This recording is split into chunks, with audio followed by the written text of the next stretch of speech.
welcome back for part 2 of the air system here. So last time we talked about kind of what it means to air down, why you should air down, when you should air down, all that kind of stuff. And then we talked a little bit about my system and the things that I wanted to change. So today we're going to start on those changes. So first thing we are going to do is we are going to remove these air lines on both sides and all of the lines that go in between. And then the piece that comes out of the cab that you saw in the previous video, I am going to leave that piece for now because I do have future plans, but I will move the rest of it inside and I'll show you that. So let's get those removed.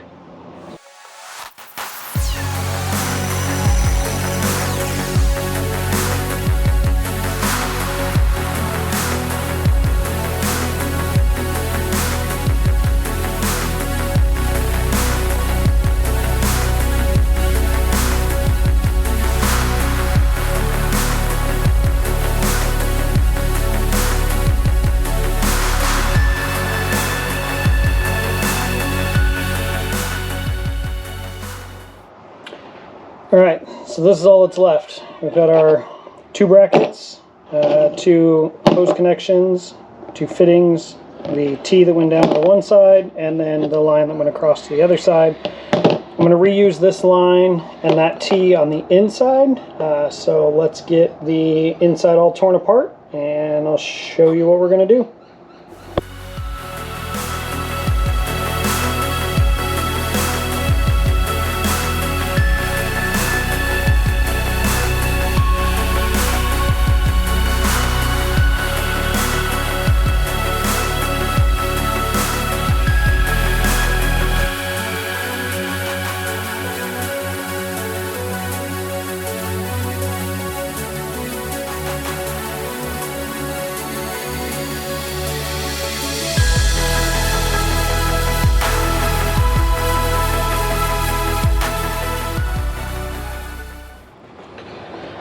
Alright, now that we've got all this removed, what we're looking at here is back behind this panel. You can see our dump valve there, and then back down under here is where the other one went through the grommet.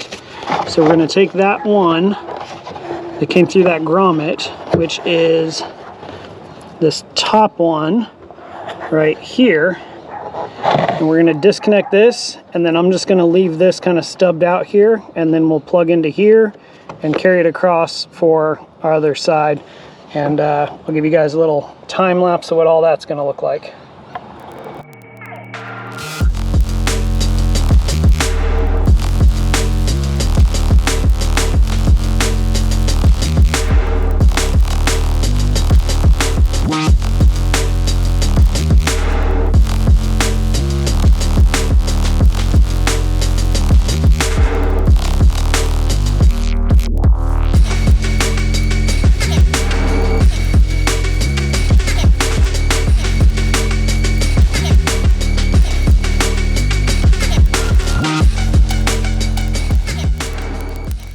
Alright, this might be a little hard to see and follow, but I'll try and explain it the best I can. So you saw me pull the one line back through here. It wasn't this top one, it was actually this middle one, was the one for the rear system that went outside. So I took that line, I coiled it up, put a little piece of tape on it, and stuffed it back behind here because I am going to use that in the future, so I don't want to pull it back through the cab. Now, I ran a new line through. That new line comes down here. Let's see if I can get you some more light on here. So that new line comes down here, right here, comes into the T, out of the T, into the valve, and then the other side of the T comes over here, and that's what I coiled up in this little bag. This little bag has some heat resistance to it, so I'll keep the air line for this side and this bag, and that way when I'm done airing up, I can just throw it right back on top of the compressor, even though it's still hot. So use that bag for this side. The other line that goes through here now routes behind here. It's this one here. I still have to add some zip ties, but it'll run all the way across to the other side, and then I'll add another short piece on. I'll put another rubber grommet over there along with our fitting, and then it'll come out on this side. So let me get everything set up over here and we'll do that next.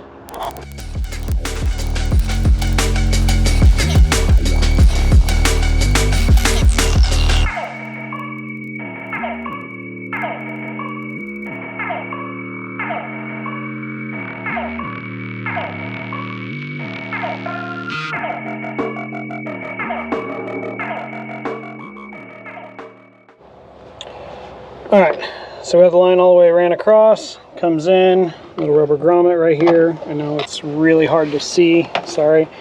And then the line comes out and around, and I think it's actually a little longer than needed. So what I'm gonna do is I'm gonna trim that excess off there, and I'll just leave it in the truck in case I need to patch anything. So I know I said I was gonna put the fitting on this side so that I'd have the extra. I got to thinking about it. I already have my compressor mounted in a way that it'll disconnect and I can take it over towards somebody else's vehicle. So there was no reason to run an extra connection, drill extra holes in the panel, extra, fittings and everything to potentially cause a leak. So I don't want the chance of any leaks if I can, stop that. So I just ran it the same way as it was on the other side, and then I'll just coil the line up and put it down below. No need to run any extras. So I'm gonna get this all put back together, and then I'll show you what it looks like.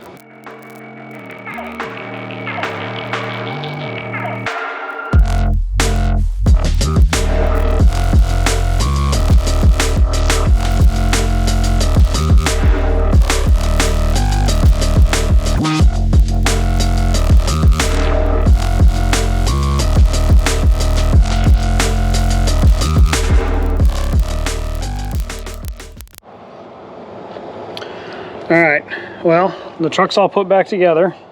As you can see, we've got our air lines and just sit right back in there. I don't even have to pull the seat out and reach in and grab it. Extend it out. Same thing on the other side, although the other side I'll open up anyways for the compressor and the valve. So it's super late. I know that it's dark, so we'll go ahead and I'll walk you through everything tomorrow. All right, it is the next day, so I'm going to show you how easy it is now to air up and air down also, and how the system works. Let's go check it out.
And there we are, 40 psi, just over 40 psi registering. If I wanted to air down, I just open this valve.